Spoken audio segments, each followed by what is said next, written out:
you hear oftentimes in the political sphere when talking about immigration reform and increasing immigration, especially the concept of, well, if we bring in more legal immigration, they're going to steal American jobs. So I guess this is an opportunity, Doug.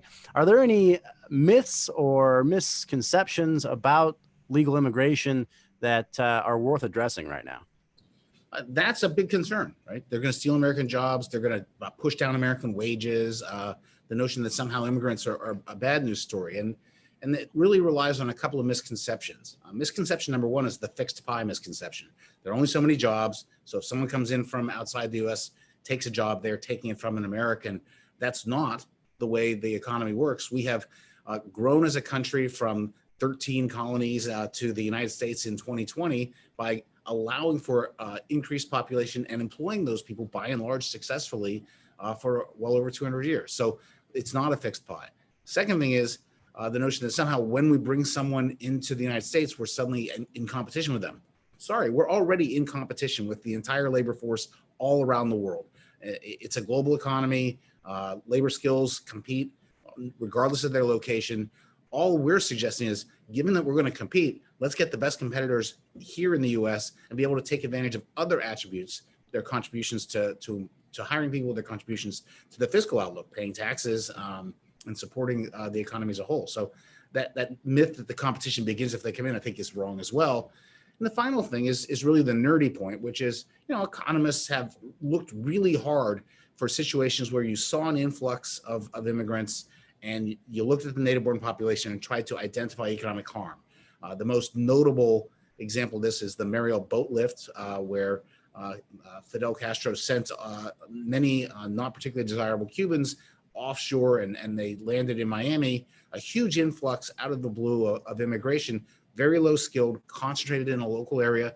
And there have been 20 years of papers trying to find the damage from that incident. And in some cases they do, but you have to look pretty hard to find it. And by and large, it's just not there. Immigration helps the US and it doesn't do the damage that people think. It's gonna sound like an odd question, but I'm wondering if there's any such thing as a pro-growth tax increase. Post-COVID, we're gonna have a pile of debt to reckon with. And I don't think we can rely wholly on spending cuts and economic growth to get our way out of it, especially if we also have to make a whole slew of new investments that we've foregone for so long. So my question is how do we raise revenue in a way that doesn't limit growth? Or are tax increases always growth inhibiting?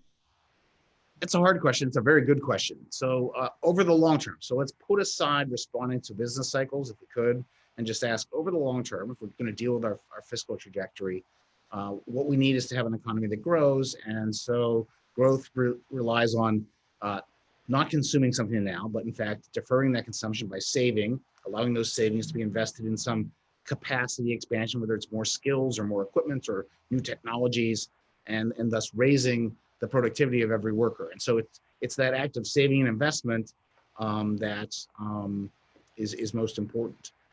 If you're going to raise taxes, then do not raise them on saving and investment, but instead raise them on consumption so that you interfere as little as possible with that mechanism. And quite frankly, that's really what you do when you do base broadening in the United States, because most of the things that the politicians have sort of exempted are things people essentially want to eat, like they're desirable. Like we have special provisions for housing because we like people to be in houses. We give them special provisions for health insurance. We want people to consume health insurance.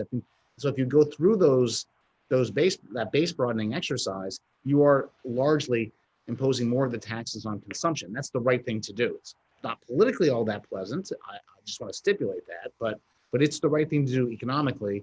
And it's always better to broaden the base than to raise rates. So do as much as you can with base broadening first before you start sort of going to higher rates. We did this project last year on fiscally responsible economic growth. And updating that going forward, it's kind of like, how do you build a post-pandemic fiscally responsible economic growth project? And so I wonder if anything about the pandemic has changed. I mean, I know you've mentioned that the long-term outlook looks remarkably similar, Yeah. which I think is a good thing. But there are going to be lots of proposals for expansion of government programs coming out of the pandemic, proposals, for tax changes or tax cuts. There's the idea of eliminating the payroll tax sometimes comes up. Big ideas are being floated right now that weren't before. And so I'm just wondering, are there any guiding principles to the post-pandemic economy that you might recommend?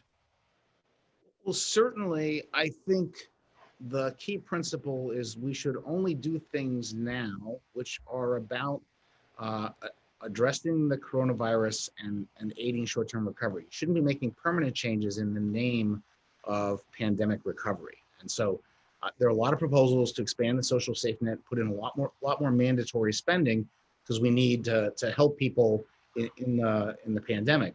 And I have a lot of misgivings about those, but among the big reasons is you don't want to build in big new spending programs now because we already had enough spending programs that we couldn't sustain them before the pandemic. And so by and large, as I said earlier, Congress has not yet done that. They have had temporary programs to temporarily alleviate distress and to help jumpstart the economy. I think that's exactly right. We have to stick to that. But I am nervous that it will slip over into sort of more permanent things being done in the name of the pandemic.